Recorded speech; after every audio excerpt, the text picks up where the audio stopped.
Agradeço a doutora Flávia Matos.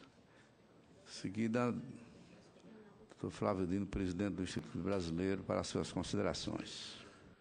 Eminentes senadores, quero agradecer a todas as questões que foram colocadas. Em primeiro lugar, me dirigir àquelas levantadas pela senadora Lídice da Mata, que, a meu ver, teceu importantes considerações sobre o papel da política no que se refere à economia do turismo. Acho que é uma reflexão bastante aguda e profunda, que, inclusive, para os meus companheiros e colegas de Embratur que aqui estão, porque, de fato, na verdade, o objetivo principal da gestão que ora finda na Embratur foi exatamente redimensionar a relação do público com o privado e deixar muito claro qual é o papel de cada um. E isso gera, naturalmente, alguns estranhamentos, até por uma certa falta de cultura democrática em alguns segmentos da atividade empresarial, que é normal que aconteça num país de democracia recente. E nós procuramos exatamente reconstruir essa relação entre o público e privado em torno de duas questões centrais. Primeiro, a questão do financiamento. Na verdade, nós tivemos um colapso na relação do público com o privado no modelo que foi tradicionalmente erigido. Esse modelo ele desabou por uma série de razões. O modelo que foi construído ao tempo do nascimento dessa nova Embratur, baseado em convênios discricionários com entidades do setor, mesmo com empresas, né? Houve um tempo que a montagem de estandes de feira na Embratur era feita por convênio, que os EBTs eram feitos por convênio. Hoje isso não é mais juridicamente possível. E há gente do setor que demorou a entender que isso não era mais possível ser feito. Então, nós substituímos um financiamento na relação público-privada baseado em convênios discricionários por um tripé, que às vezes tem dificuldade de adaptação a esse tripé. Chamamentos públicos, infelizmente com baixíssima participação, do setor, inclusive, né, público e privado, editais. Nós inauguramos o primeiro edital de patrocínio agora, vai estar inscrito, aberto até o dia 10 de janeiro, e eu espero que haja muitas propostas, e licitação. E isso gera um novo modelo político e jurídico em que se procura exatamente garantir o fluxo de recursos públicos para o setor privado em novas bases, porque juridicamente era necessário. Não era uma opção política apenas, é porque houve novas leis, houve novas normas e nós tínhamos que nos adaptar a isso.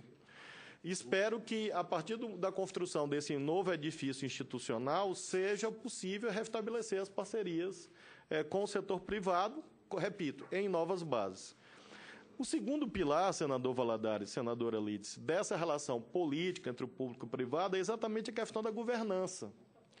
E na questão da governança, há duas questões que são fundamentais para a reflexão do setor privado. Primeiro, assim, me impressionou o alto nível de preconceito do setor privado, do turismo, com a política, como a senadora Lídice, inclusive, sublinhou. Quando eu fui nomeado presidente da Embratur, o primeiro choque que havia, mas como um político vai ser presidente da Embratur? Eu lembro que eu respondi... Todos foram. Primeiro, todos foram, né? O preconceito deve ter sido de outra natureza. Todos foram. Segundo, eu disse, bom, turismo não é ciência oculta. Não é numerologia, não é astrologia, não é astronomia, não é algo assim insondável.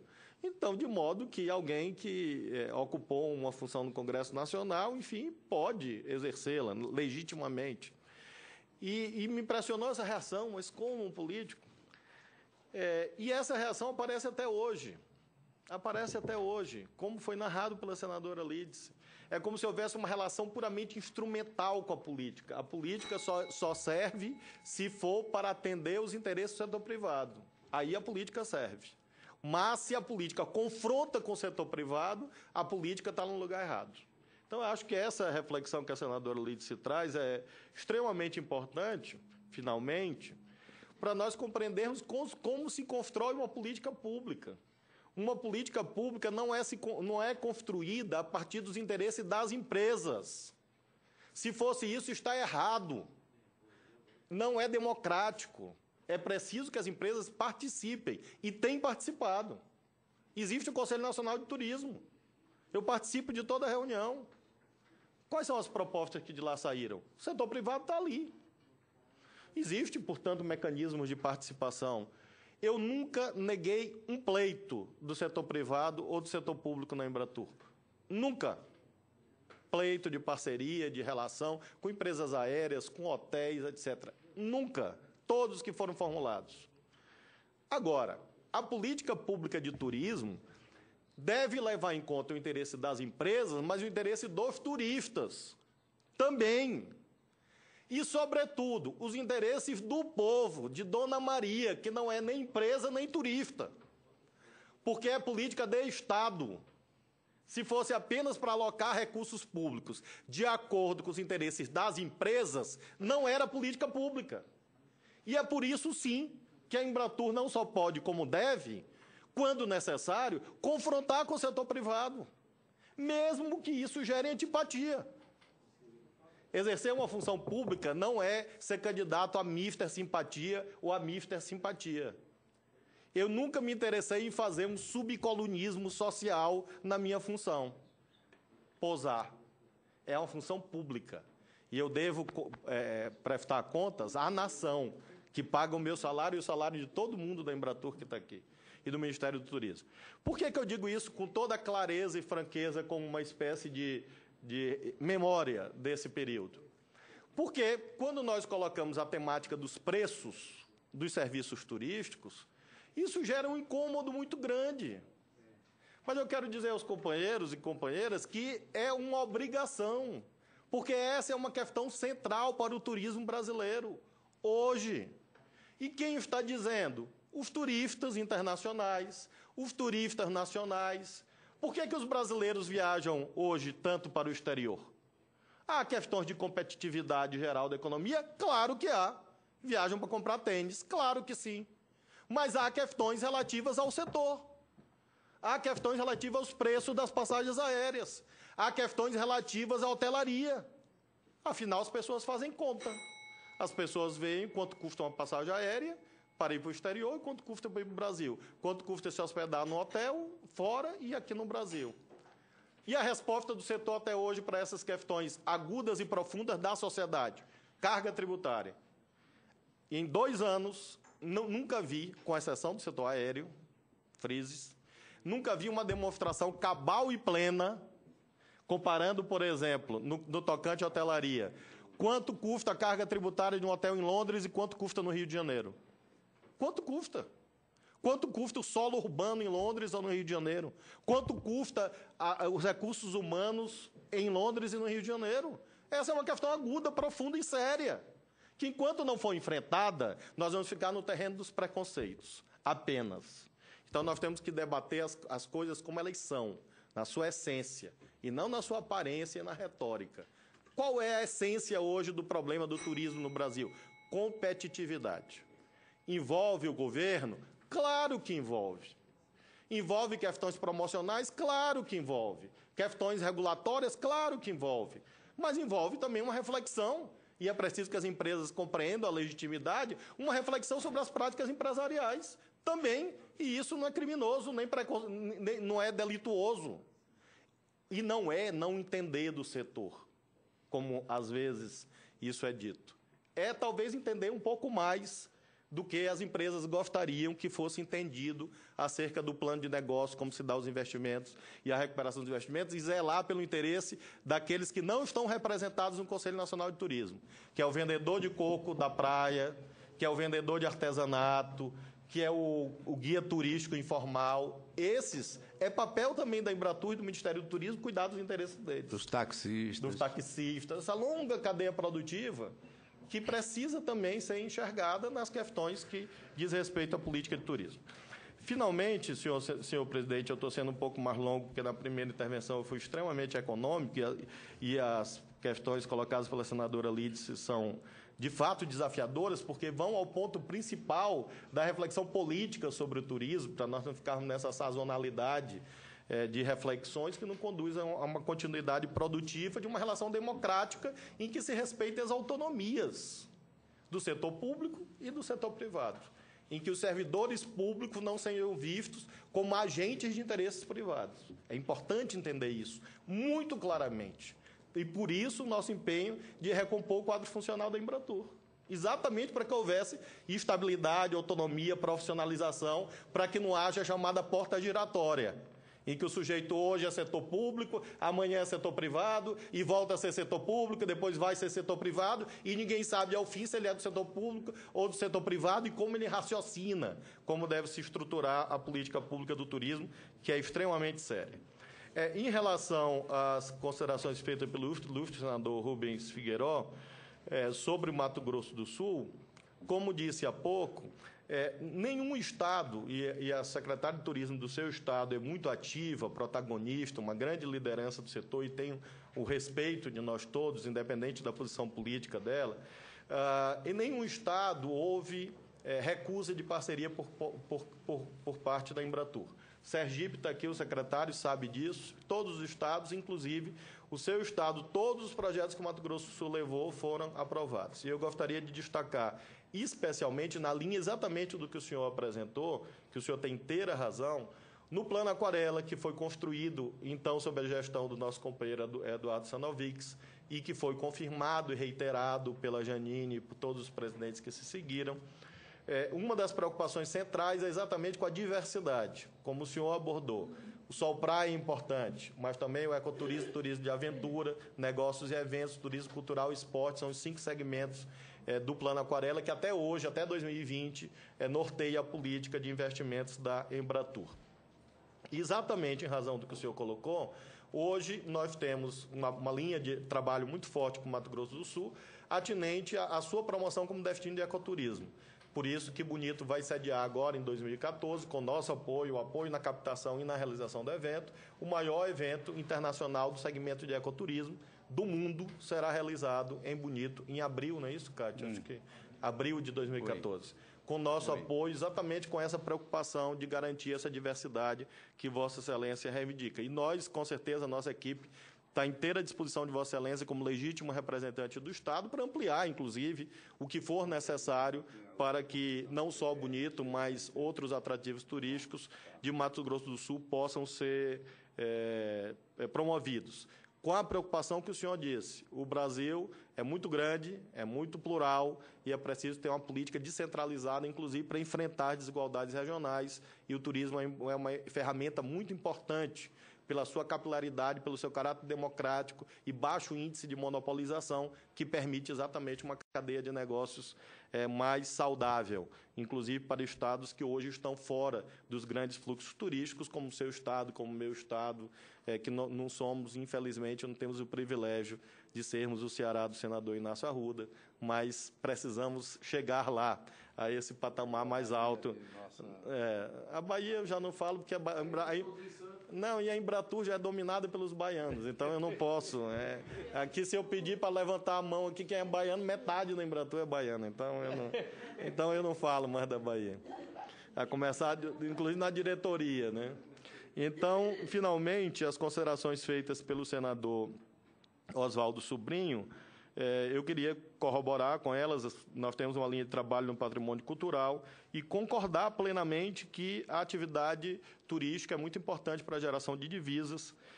Faço questão de lembrar que este ano, que é o melhor ano do turismo na história do Brasil, seja no turismo doméstico, seja no turismo internacional, o ingresso de divisas do turismo receptivo internacional equivale, por exemplo, quase à indústria de automóveis, à exportação de automóveis e à exportação de papel e celulose. E isso não é visto, senadora Lides. A quantidade de divisas... O ingresso de divisas, oriundo, não em termos econômicos, claro que a participação no PIB da indústria automobilística, como Vossa Excelência bem sabe, que conhece a história muito mais do que eu, em razão dos investimentos que foram feitos em estradas e em automóveis a partir dos anos 50, né? Claro que a participação no PIB é muito maior. Mas, falando em termos justamente de ingresso de divisas, o turismo receptivo internacional equivale hoje, está aqui o nosso assessor econômico, Leandro, que pode confirmar, quase a geração de divisas da indústria, da exportação de automóveis e da exportação de papel e celulose. Com a vantagem de que não tem logística, não tem externalidades negativas, não tem impacto ambiental quase nenhum, porque é simples, cada cidadão que compra eu ia falar cerveja, mas é politicamente incorreto. Compre um refrigerante porque eu me lembrei que... Olha, o melhor é um suco natural de caju. Eu me lembrei que a Dulce Eduardo não bebe, aí eu me lembrei cerveja, ele pode se ofender. Então, vamos atender aqui ao senador Inácio. Uma cajuína que é comprada por um turista que está na volta da Jurema, visitou a feirinha, e que depois vai ali nos bares de Iracema, no dia seguinte vai no Beach Park, no terceiro dia vai ao centro de convenções, eu fiz um comercial bacana aqui do Ceará agora, vai ao centro de convenções, enfim, isso equivale à exportação de uma garrafinha de cajuína. E se for parar em Lençóis, no Maranhão, então aí está feito. Eu agradeço a reciprocidade de Vossa Excelência. Eu estava esperando que Vossa Excelência chegasse aí. Então, é muito importante que o senador Oswaldo Sobrinho levante essa questão e queria, finalmente, senador Valadares, imagino que essa seja a minha última intervenção, porque findará a audiência pública, agradecer a Vossa Excelência, como presidente dessa comissão, o grande trabalho que fez, agradecer aos senadores da CDR pela possibilidade de vir aqui, assim como a Câmara dos Deputados, porque acredito que o Congresso Nacional tem um papel fundamental nessa revalorização permanente da política do turismo. Antes de deixar esta comissão, uma vez que eu sou relator na Comissão de Justiça de um projeto muito importante, que é a Lei Antidrogas, eu tenho que fazer pelo menos a leitura deste parecer, eu queria fazer um agradecimento a todos os participantes desta audiência pública, e já que o doutor Flávio Dino está se despedindo, certamente que no início do próximo ano ele, em face de compromissos políticos terá que voltar ao seu estado, deixando a Embratur. Tenho certeza absoluta que o povo brasileiro acompanhou o seu trabalho durante esses últimos anos, trabalho profícuo, que redundou em benefícios, sem dúvida alguma, muito importantes para o setor turístico nacional, projetando o nosso Brasil internacionalmente com a sua palavra de fé, de orgulho e, acima de tudo, de confiança de que o Brasil, com esse potencial que tem, pode sim ombrear, por que não, as maiores nações do mundo. O continente europeu, até pela sua própria idade, já está um continente envelhecido. E todas as suas potencialidades já foram devidamente exploradas. O Brasil tem uma fronteira ainda a ser explorada nesse setor, e fique certo, Flávio Dino, que Vossa Excelência deixou marco na sua passagem pela Embratur. Deu um exemplo de trabalho, de eficiência, fez uma verdadeira revolução. É respeitado em todo o Brasil pelos secretários, aqui mesmo está o secretário de Turismo do Estado de Sergipe, que tem uma admiração, um respeito muito grande pelo seu trabalho, pela sua palavra sempre pujante de confiança no destino do nosso país. Essa é praticamente o agradecimento desta comissão à Embratur por tudo que fez pelo nosso país, por tudo que fez pelo turismo nacional, dando um lugar de destaque ao nosso Brasil. Eu convido o nosso vice-presidente, Inácio Arruda, a assumir a presidência dos trabalhos. O meu agradecimento a Flávia Matos, Márcio Santiago de Oliveira, Eduardo Sonovics, por participação tão grandiosa neste debate. Muito obrigado, senador. Parabéns. Obrigado. Tomara. Claro. Obrigado.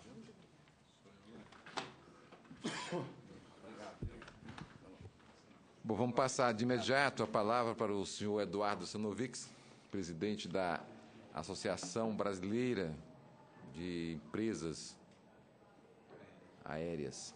Muito bem. Você tem a palavra. Bom, tá ligado? Eu vou procurar seu senador Inácio Arruda, saudando sua chegada. Sempre um prazer estar consigo. Ser bem objetivo aqui, nós temos 8 perguntas em cima da mesa, então, sendo bem objetivo, senador Ali disse se a obra do aeroporto de Salvador é uma tortura. Para a senhora ter uma ideia, nós discutimos, enquanto associação, periodicamente com a Infraero, todo o planejamento de todas as obras em todos os aeroportos. Cada vez que uma obra é marcada, emite-se pelo controle do espaço aéreo um documento chamado NOTAM. NOTAM é uma sigla em inglês, Notice to Airmen, aviso aos pilotos. Esse aviso roda o planeta, porque se por acaso acontecer de alguém decolar do Cazaquistão e querer descer em Salvador, ele precisa saber que naquele determinado horário a pista está interrompida por causa de obra. Então isso é planetariamente, é uma norma internacional. Nós já tivemos que emitir e desemitir 7 vezes essa notificação em relação a Salvador, por conta das questões internas da Infraero. E o que é mais complicado, cada vez que essa nota é emitida, todo voo naquele horário tem que ser cancelado e remarcado. Isso já afetou quase 15 mil passageiros deixando ou chegando a Salvador, tá certo? E tem sido objeto de frequentes debates e, enfim, até acalorados entre o setor, a Infraero, o ministro Moreira Franco e etc. Então, fico feliz de ver que a senhora, como representante da Bahia, mais uma vez mostra uma profunda atenção às questões da sua terra e estamos à sua disposição para maiores detalhes. 2, a pergunta do senador em relação ao dia 20. Ontem à noite, nós reabrimos o processo de debate com os aeronautas. São 3 grupos sindicais, são 2 sindicatos, são 2 grupos de sindicatos aeroviários e um grupo de sindicato de aeronautas. Um dos sindicatos aeroviários já fechou e assinou o acordo, agora na segunda-feira. O segundo tem reunião marcada agora, às 14h30, e os aeronautas voltam para a mesa de negociação agora à tarde, porque o que as empresas ofereceram foi a reposição integral do INPC, todo, mais 88 cláusulas sociais, sendo 78 renovadas e 12 novas, 12 novas. Ontem colocamos mais algumas sobre a mesa.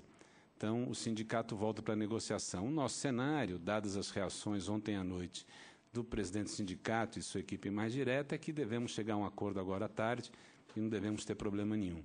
Para nós isso é fundamental e, claro, o sindicato está cumprindo o papel dele, tá certo? Não temos nada que discutir o papel dele. Está fazendo, tem que fazer, né?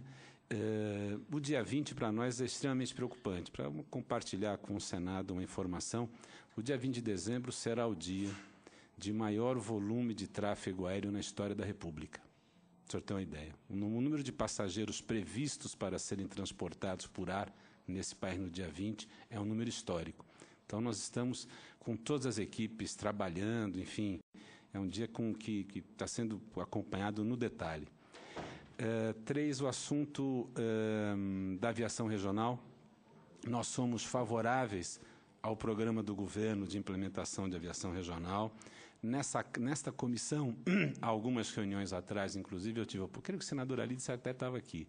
Eu creio que eu tive a oportunidade de colocar, da lista de 270 novos aeroportos apresentados pelo governo federal em dezembro, 71 são aeroportos que nós indicamos como aeroportos prioritários, dizendo o seguinte, que nestes 71, em havendo demanda e infraestrutura, há demanda colocada, em havendo a infraestrutura instalada necessária com todas as suas questões, nós em 4, 5 meses estamos colocando os aviões. Eu não consigo lembrar aqui de cabeça quais são no Mato Grosso do Sul, mas o material está aqui nessa casa, com certeza, à disposição de todos os senadores.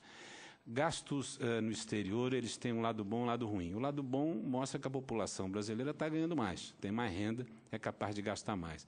O lado ruim é que, em parte, são gerados pelos custos internos de uma série de atividades no país, fruto de problemas ligados à tributação e à infraestrutura. E eu, como bem disse o presidente Dino, é parte do debate democrático estarmos sempre aqui debatendo essas questões, e eu tenho certeza que o Senado tem sido não apenas um parceiro atento, como os senhores senadores têm a capacidade de formular propostas de equacionamento e solução para isso. Especificamente quanto ao Mato Grosso do Sul, eu sou suspeito, mas eu até hoje sou fã de uma antiga ideia de usar o codinome Estado do Pantanal como um instrumento de promoção. Eu creio que os programas de promoção do Mato Grosso do Sul têm muita qualidade. Eu tive o prazer de, quando o presidente da Embratur, conviver com a Nilde, com a equipe dela, que segue à frente da Secretaria de Turismo do Estado, E dizia muito isso, quer dizer, a promoção e o marketing sempre se fazem pelo que há de singular e único em cada região. O que há de singular e único no Mato Grosso do Sul, do ponto de vista internacional, é o Pantanal. Creio que isso é um eixo importante. Queria, já concluindo, registrar algumas coisas. Quando assumi a Embratur, nós tínhamos 3,1 milhões de turistas estrangeiros chegando a esse país, e quando deixei-a, eram 5,4, se eu não me engano. O ingresso de passageiros era em torno de 1,5 bilhões de dólares, de recursos, estava em torno de 1,5 bilhões de dólares. Em 2006, já no terceiro ano de Plano Aquarela, Marca Brasil e tal, nós estávamos com 5,2, 5,3. E com isso, quero aqui fazer 2 cumprimentos. Primeiro ao presidente Flávio Dino, que não vou quebrar o protocolo, porque o senador Valadares já o colocou, mas o presidente que deixa a Embratur, porque, entre outras coisas, superou a marca que eu tinha, que era o número de passageiros, essa equipe, né? Chegando a 6 milhões de turistas, cumprimentando essa turista argentina, se não me engano, no Rio de Janeiro, eu vi pela mídia. Então, eu queria, cumprimentando por isso, desejar um absoluto sucesso nessa empreitada que o senhor está para enfrentar e, fazendo aqui uma blague, mas no sentido mais positivo da palavra, espero ter a honra de marcar uma audiência no Palácio dos Leões para discutir tributação do setor aéreo em janeiro do ano que vem, particularmente o ICMS. Porque vai ser bem simples já para a sua reflexão. Mais voos igual a menos impostos. Pronto, está aceito. Agora, então. Sem mais voos, não se discute menos impostos. O primeiro compromisso público assumido pelo candidato a governador do Maranhão, quero dizer que, do ponto de vista setor aéreo, está aceito. Então, já temos uma meta aí. Já afirmamos de saída. Depois, fazer aqui um cumprimento muito carinhoso e muito específico a toda a equipe da Embratur. Eu sei que vários de vocês trabalham na Embratur. Eu não tive o privilégio nem a honra de conviver com a maioria dos que estão aqui, mas quero dizer que foi um dos períodos mais interessantes, mais desafiadores e mais excitantes de toda a minha carreira profissional. Eu espero que vocês tenham a possibilidade de enfrentar programas e desafios da mesma qualidade, da mesma envergadura que nós enfrentamos, que foi a implantação de uma Embratur, de um plano, de um projeto, de uma marca, da construção de um conjunto de metas, e principalmente do que há de mais importante, que eu creio que foi um ativo que nós deixamos, que é a construção de uma equipe. Quer dizer, não há como se conduzir um programa de trabalho consistente em Brasília, com a estrutura que nós temos, sem que a gente construa de maneira adequada um espírito de equipe. Esse espírito se constrói com direção, com meta, com respeito, com resultado, com programa de trabalho, com debate periódico. Foi muito difícil construí-lo, mas vocês têm essa herança no DNA de vocês e eu tenho certeza que vão saber conduzi-la da melhor maneira possível e levem com isso todo o meu apoio, todo o meu empenho e reafirmo que estou sempre à disposição para retomar esse debate. Eu queria acabar voltando a outra questão que a senadora colocou, a questão sobre a política. Primeiro, colocar aqui uma questão bem clara, reafirmando o que disse o Flávio. Todos os presidentes da Embratur foram fruto de indicação política, todos sem exceção, eu inclusive. Tá certo? Eu fui presidente da Embratur por uma decisão do presidente Lula, do ministro Maris Guia. Né? E todas as decisões que nós tomamos são decisões fruto de reflexões políticas e compreensão do movimento político. Ora, a compreensão e a reflexão sobre a política são, portanto, resultados da reconstrução da democracia nesse país, logo depois do fim da ditadura em 85, da Constituição Democrática de 88. E o desafio que nós enfrentamos agora, e nisso novamente concordo com o Flávio, é um desafio de visões políticas. Não é? Eu creio, e esse é o tema dessa audiência, que a construção de um novo modelo de gestão da Embratur é um modelo que tem que enfrentar o século XXI rigorosamente à luz dos interesses nacionais, dos interesses da sociedade. Tá certo? Agora, estou absolutamente convencido que esses interesses só se expressam na razão direta da possibilidade de voz, organização, participação, etc., etc., etc., colocado a todos esses setores. Portanto, queria aqui, rigorosamente, no âmbito dessa audiência, a senadora Arruda, e concluindo minha fala, colocar o seguinte: é fundamental que, se esse projeto for avançar, nós temos mais 3, 4, 5, quantas audiências forem necessárias para discutir algumas questões de fundo, que são, primeiro, como que se constrói um modelo de gestão que tenha perspectiva de Estado e de financiamento perene. Segundo, como se constrói um modelo de gestão que, respeitados os interesses estratégicos da nação, consiga incorporar e ouvir o conjunto de seus agentes políticos, econômicos e regionais. Terceiro, como construir um modelo que, a meu juízo pessoal, e desde já assumo contraditório aqui, a meu juízo pessoal, não volte atrás em temas que são absolutamente ingovernáveis. Não há estrutura nesse país capaz de dar conta sozinha de toda a sua complexidade municipal, regional, temática, semântica, segmentada no turismo. E, com isso, nós temos meio século de literatura turística construída na academia, no mercado e fora dela para colocar. Portanto, eu creio, concluindo, que esse é um momento importante e histórico, é possível retomar esse debate, é importante colocá-lo. Desde já eu quero dizer que sou favorável a 90% do que foi descrito aqui em relação a esse projeto. Tem uma divergência que gostaria de ver debatida. E, por fim, quero dizer que, para mim, sempre é muito mais do que um prazer, uma honra, debater temas ligados ao turismo, debater temas ligados à Embratur e estar no Senado da República, que, afinal, é a casa que, por si só, tem um papel importante na condução desse processo.